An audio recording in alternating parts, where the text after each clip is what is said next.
Sauti ni yake Bwana kwenda, ni nani tayari? Mavuno yamekawia, ni nani atayavuna? Sauti ni yake Bwana kwenda, ni nani tayari? Mavuno yamekawia, ni nani atayavuna?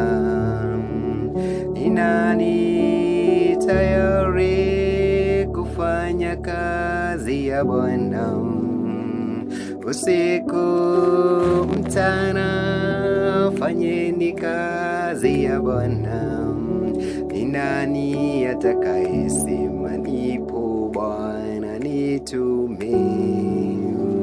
Baba na Mtakatifu, Mfalme wa amani, ninalishukuru na pia kulihimidi jina lako mchana wa siku ya leo, kwa vile ambavyo Bwana umeweza kunifanikisha, umeweza kunilinda na kufika siku ya leo. Wakati mwingine Baba mbinguni, ninarudisha shukrani katika neno lako ya siku ya leo. Jambo ya muhimu zaidi ni wakati mzuri wa kuweza kujifundisha neno lako na kuweza kuwafundisha wengine watakaopata neno lako siku ya leo. Mfalme, ukawafariji katika neno ambao siku ya leo itakaoweza kutoka. Baba mbinguni, kaweze kuondoa katika nguvu za yule mwovu shetani. Na Baba mbinguni, utakapoyadumisha hayo, nitalihimidi na pia kulitukuza jina lako. Baba, ni wakati mwingine Baba mbinguni, nami ninajidhihirisha katika mkononi mwako. Mimi kama chombo chako, nitumie ipasavyo, na kila mmoja atakayeweza kulisikiliza neno ya siku ya leo wakaweze kupata nguvu na hekima. Hiyo ndio ombi langu, ni Yesu Kristo uweze kusikia sala pamoja na dua zangu. Amen. Ni wakati mwingine tena mwema zaidi ya kuweza kulichunguza neno la Mungu kwa ufasaha, na ni wakati mzuri ambao ni njema, sababu neno la Mungu lasema ya kwamba katika kitabu cha Timotheo ni wa pili, Timotheo ni wa pili fungu lake ni la kwanza, neno la Mungu lasema ya kwamba, basi wewe mwanangu, uwe hodari katika neema iliyo katika Yesu Kristo, na mambo yale uliyoyasikia kwangu mbele ya mashahidi wengi, hayo wakabidhi watu waaminifu watakaofaa kuwafundisha na wengine. Sasa siku ya leo tunafaa tujifundishe na kile ambacho Mungu ameweza kunifundisha nami siku ya leo. Nafaa pia nawe ukapate kujiandaa katika Roho wako Mtakatifu, ukazidi kulisikiliza neno la siku ya leo na ujumbe ambao itakaoweza kukufikia. Maana katika kitabu cha Tito 2 fungu lake ni la 11, neno la Mungu linasema ya kwamba maana neema ya Mungu iwakayo wanadamu wote imefunuliwa. Maana neema ya Mungu umeweza kufunuliwa kwa kila mtu, kwa kila mmoja. Sasa ni jukumu lako kama wewe ambao utakayesikiliza neno la siku ya leo, ikaweze kupata nafasi katika neno, katika maisha yako, ikaweze kupata nafasi katika njia zako.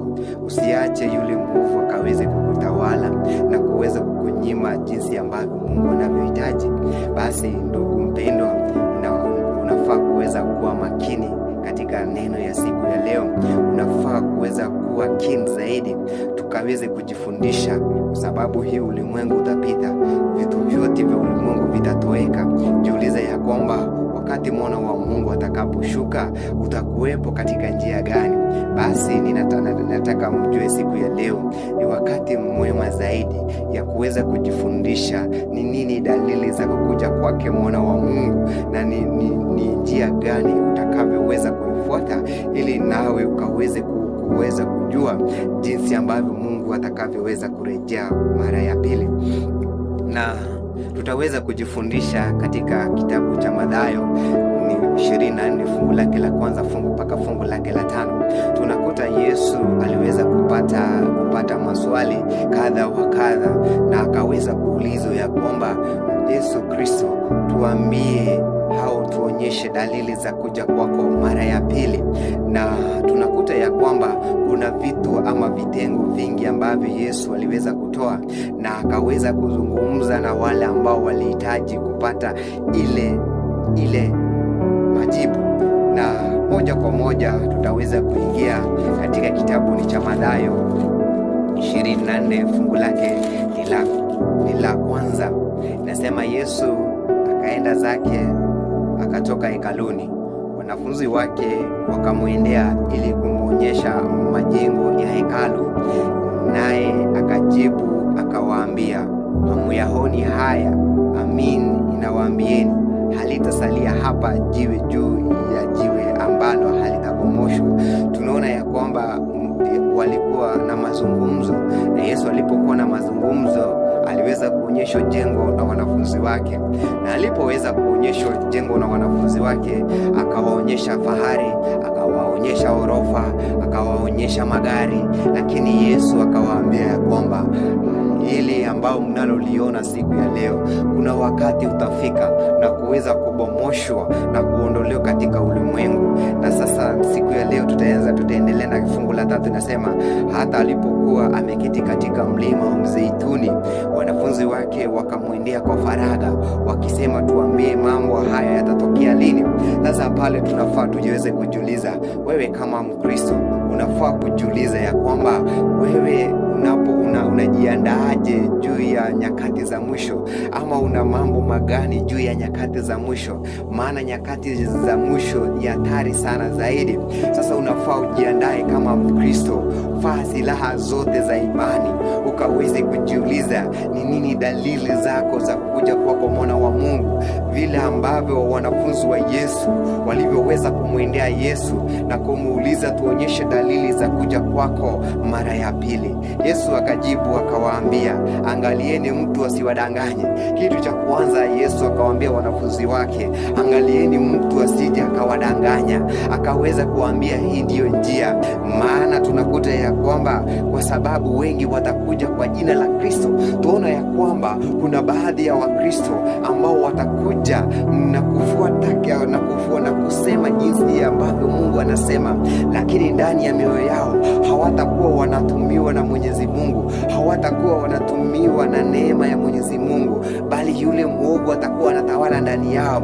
Na Biblia inasema ya kwamba Yesu akawajibu akawaambia, kwa sababu mtu asije akawadanganya, mhubiri yeyote asije akawadanganya, maana atatokea makristo wa uongo na ataweza kuwadanganya wengi. Nanyi mtasikia habari za vita na matetezi ya vita. Tunaona ya kwamba kuna vita vinaendelea, na anasema ya kwamba matetezi ya vita yataondoka na yataweza kuwa na matetezi mingi ya vita. Na ndiposa unakuta makabila wengi wanapigana, unakuta nchi inapigana na nchi, matetezi ya vita unasikia huku na huku. Hiyo ndio dalili za kukuja kwake mwana wa Mungu. Na endelea ikisema, angalieni msitishwe. Basi tunaambiwa kama Wakristo wakamilifu tusitishwe na hilo. Kwa sababu gani? Biblia inasema maana hayo hayana budi kutukia. Yaani tunaambiwa ya kwamba hayana budi kutukia. Sasa tunaambiwa ya kwamba tusitishwe nayo, maana hayana budi kutukia. Biblia inaendelea ikisema ya kwamba lakini ule mwisho bado. Fahamuni ya kwamba ule mwisho nini? Ule mwisho bado.